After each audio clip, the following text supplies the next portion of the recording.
तो दोस्तों आज हम फिर से आपके लिए लेकर आए हैं देश दुनिया की तमाम ताज़ा बड़ी खबरें। सबसे पहली बड़ी खबर में आपको बताएंगे दोस्तों कि डोनाल्ड ट्रंप के अमेरिका की सत्ता संभालते ही इजराइल के प्रधानमंत्री नेतन्याहू को होगी जेल। फिलिस्तीन पर बम बरसाने की मिलेगी सजा। मुस्लिम देशों में खुशी की लहर। महाराष्ट्र में वोट मांगने पहुंचे असदुद्दीन ओवैसी ने प्रधानमंत्री मोदी अमित शाह पर दिया विवादित बयान। बोले, प्रधानमंत्री मोदी बताएं कि आपके अब्बा ने कितने बच्चे पैदा किए। लेबनान में हिजबुल्लाह से जंग के बीच दुश्मन ईरान सऊदी अरब हुए एक। सऊदी बोला, ईरान को खरोंच भी आई तो इजराइल की नहीं खैर। गुजरात में 500 साल पुरानी दरगाह को ढहाना गुजरात की बीजेपी सरकार को पड़ा भारी। सुप्रीम कोर्ट ने गुजरात सरकार से मांगा जवाब। अब 500 साल पुरानी दरगाह बनाएगी बीजेपी सरकार।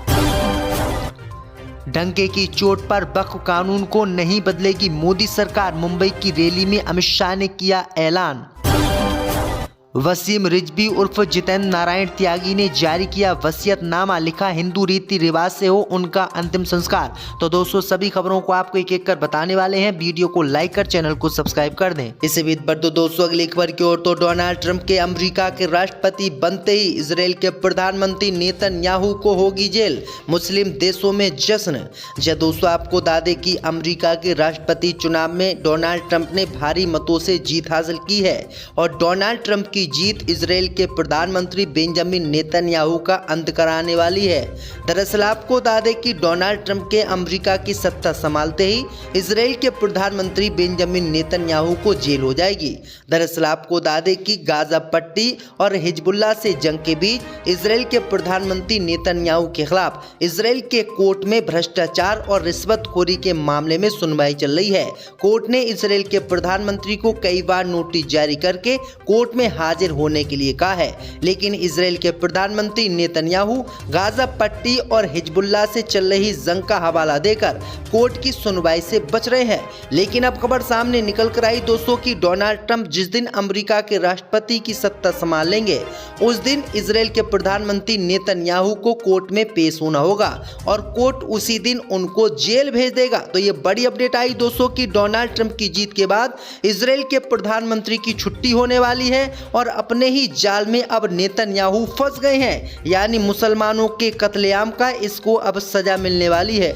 इसी बीच बढ़ तो दोस्तों अगली खबर की ओर। तो महाराष्ट्र में वोट मांगने के दौरान असदुद्दीन ओवैसी ने मोदी अमित शाह पर दिया विवादित बयान। बोले, मोदी बताएं कि आपके अब्बा ने कितने बच्चे पैदा किए।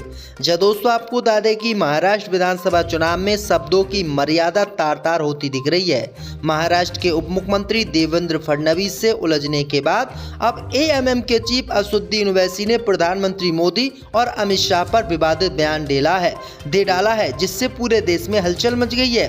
दरअसल आपको बता दें कि महाराष्ट्र में वोट मांगने के दौरान असदुद्दीन ओवैसी ने कहा कि प्रधानमंत्री मोदी बताएं कि आपके अब्बा ने कितने बच्चा पैदा किए।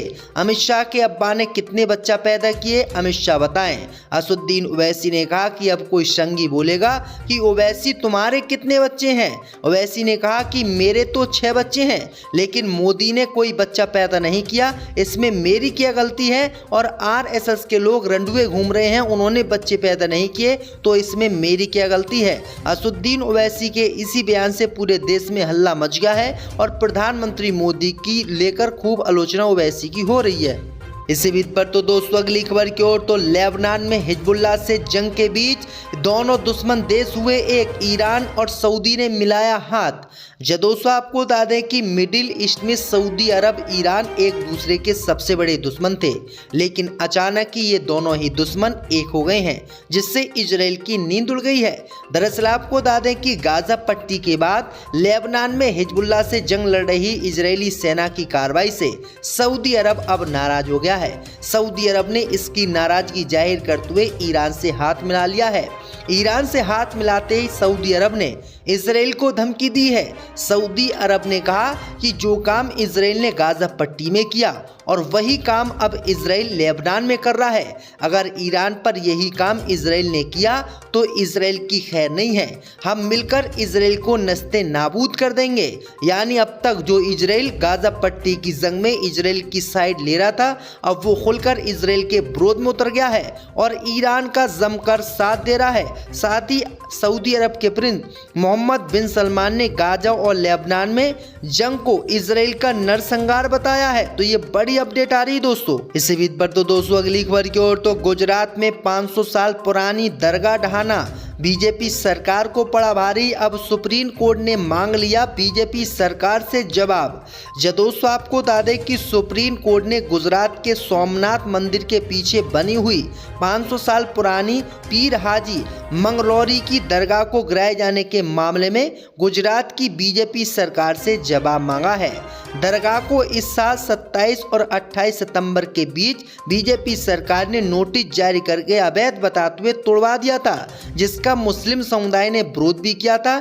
इसके साथ ही 20 से 25 मुसलमानों के घरों को भी तोड़ा गया था। वहीं आपको बता दें कि अब इसी मामले को लेकर सुप्रीम कोर्ट ने नोटिस जारी करते हुए गुजरात की बीजेपी सरकार और अधिकारियों से जवाब मांगा है और अधिकारियों से कहा है कि आपने बिना हमारी अनुमति के कैसे 500 साल पुरानी दरगाह को तोड़ दिया और वहां पर जो मुसलमानों के घर बने हुए थे उसको भी तोड़ दिया। दरअसल आपको बता दें कि ये दरगाह 500 साल पुरानी थी और इसी बात से सुप्रीम कोर्ट नाराज हो गया। तो अब गुजरात की सरकार की नींद उड़ी हुई है और गुजरात सरकार को अब ये दरगाह दोबारा से बनाकर देनी पड़ेगी।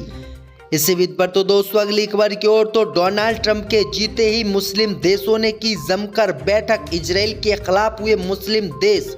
दोस्तों आपको बता दें कि अमेरिका राष्ट्रपति के चुनाव में डोनाल्ड ट्रंप की जीत के बाद मुस्लिम देशों में बैठक का दौर शुरू हो गया है। खबर सामने निकल कर आई दोस्तों कि मुस्लिम देशों के संगठन OIC ने एक संयुक्त बैठक की है और इस बैठक में गाजा और लेबनान में इजराइल की कार्रवाई को नरसंहार बताया है। साथ ही मुस्लिम देशों ने कहा है कि इजराइल ईरान पर हमला करने से बचे और उसकी संप्रभुता का सम्मान करे। वहीं आपको बता दें कि सऊदी अरब के साथ साथ जो 57 मुस्लिम देश हैं वो भी ईरान के खुलकर साथ आए और ईरान का साथ देने का ऐलान किया। वहीं आपको बता दें कि मुस्लिम देशों ने कहा कि अगर ईरान के खिलाफ कोई भी कार्रवाई अमेरिका या इजराइल करते हैं तो हम उनका साथ नहीं देंगे, हम ईरान के साथ खड़े होंगे। तो ये बड़ी अपडेट आ रही दोस्तों। इसी बीच पर तो दोस्तों अगली खबर की ओर, तो मुंबई की रैली में गृह मंत्री अमित शाह ने मुसलमानों के खिलाफ किया एक और ऐलान। बोले डंके की चोट पर कहते हैं वक्फ कानून नहीं बदलेगी मोदी सरकार।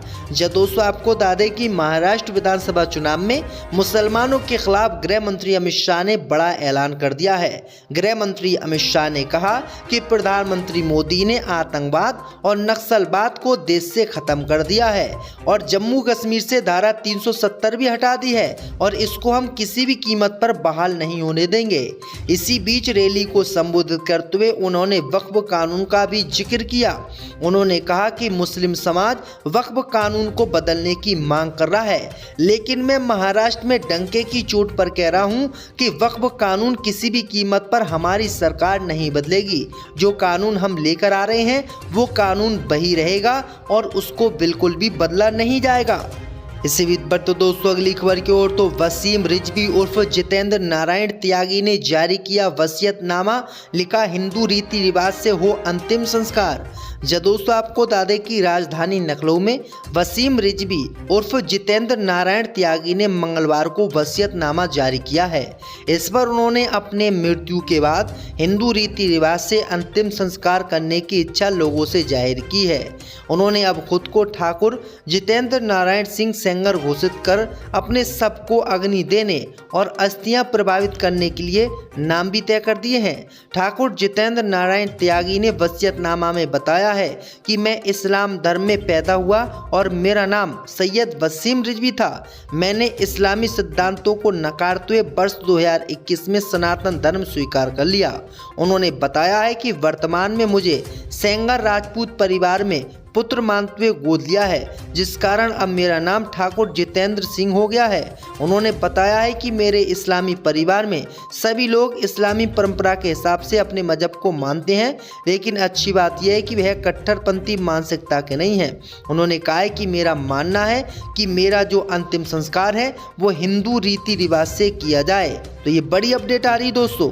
इसी बीच पर दोस्तों अगली खबर की ओर तो डोनाल्ड ट्रंप के अमेरिका के राष्ट्रपति बनते ही इजराइल के प्रधानमंत्री नेतन्याहू को होगी जेल, मुस्लिम देशों में जश्न।